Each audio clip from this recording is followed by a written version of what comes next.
Hello বন্ধুরা, good afternoon. কেমন আছেন আপনারা? আশা করছি ভালো আছেন। এখন বাজে দুপুর 12টা, বেরিয়ে পড়েছি ছেলের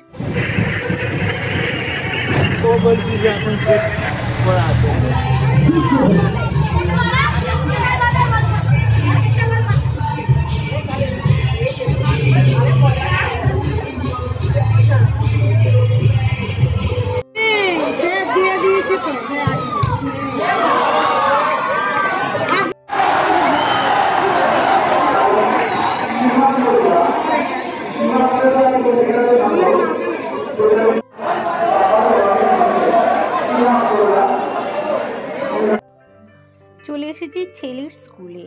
কয়েকদিন ধরেই চলছে ছেলের স্কুলের ফুটবল টুর্নামেন্ট ম্যাচ। আজকে হচ্ছে ফাইনাল।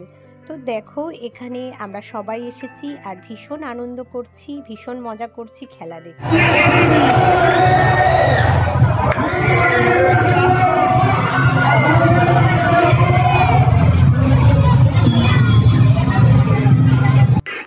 ছেলে তো সকাল থেকেই চলে এসেছে, কিন্তু আমি আর আসিনি। তো আমি বেলায় এসেছি ওকে নিয়ে আসতে। এসে এখানে ভীষণ আনন্দ করে কাটালাম। আর আজকেই ফাইনাল, তো সামনে থেকেই দেখলাম যে স্কুলের ম্যাচ জেতার যে একটা সুন্দর অনুভূতি, যে একটা আনন্দ, সেটা কিন্তু আজকে সামনে থেকে অনুভব করলাম। চারিদিকে সারা মাঠ জুড়ে শুধু হুল্লো আর আনন্দ। তো দাঁড়িয়ে দাঁড়িয়ে আমরা সব ফ্রেন্ডসরা সবাই দেখলাম, এবং স্কুলে জেতার যে একটা কত আনন্দ, সেটা কিন্তু সামনে থেকেই উপভোগ করলাম আর সবটাই আপনাদের সাথে শেয়ার করলাম। এরপর দেখো, চলে এসেছি বাড়ি। আর সাংসারিক কাজকর্মের জন্যই কিন্তু আমি সকালবেলা যেতে পারিনি। তবে ছেলে গিয়েছিল, খেলাও দেখছিল।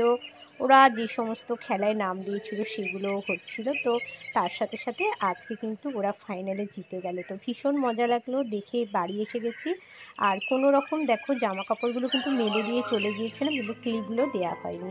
তো সেটাই দিয়ে দিলাম। এরপর খাওয়া দাওয়া বাকি আছে, তো নিচে যাওয়া যাক। তো দেখো, আজকে নিচে চলে এসেছি এখন। আর যে সমস্ত রান্নাবান্নাগুলো খুব তাড়াহুড়োর মধ্যে করে গিয়েছিলাম, তো দেখো এখানে পেঁয়াজকালির একটা তরকারি, ভাত, আর হচ্ছে মাছের তেল, ডিমের ঝোল, আর অল্প একটু চিকেন। তো এই সমস্ত হয়েছে আজকে দুপুরের লাঞ্চ মেনু। তো খাওয়া দাওয়াটা সেরে নেব। এই দেখো, সমস্ত কাজকর্ম গুছিয়ে গাছিয়ে কিন্তু আমি গিয়েছিলাম।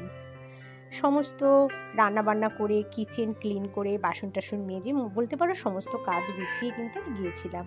তো ফাইনালি এখন তো আমি বাড়ি চলে এসেছি। এরপর খাওয়া দাওয়াটাও সারতে হবে। এখন প্রায় দুপুর 1:30-2 বাজে, কিন্তু কোনো রকম দাঁড়ানোর আমার সময় নেই। আর সংসারের কাজকর্মগুলো কিন্তু আমাকে স্টেপ বাই স্টেপ করতে হবে। তো দেখো, এত বাসন, মানে যেগুলোকে আমাকে এখন কিচেনের মধ্যে গোছাতে হবে। আর এই যে সকালবেলায় দোকান থেকে এসেছিল তেলের প্যাকেট, যেগুলো কিন্তু আমি ঠিকভাবে গোছগাছ করতে পারিনি। এই যে সস, তো সমস্ত কিছু গোছগাছ করব, কাজকর্ম সারবো। তো সমস্ত জামা কাপড় দেখো আমি ছাদে মেলে, এরপর নিচে এসে টুকিটাকি কাজ গুছিয়ে, আর এখন জামা কাপড় চেঞ্জ করে খাওয়া দাওয়ার পালা। তো ছেলের আর ভালো লাগছে না, যেহেতু সারাদিন একটু টায়ার্ড হয়ে গেছে, তাই বললো মা আজকে আমাকে একটু খাইয়ে দাও।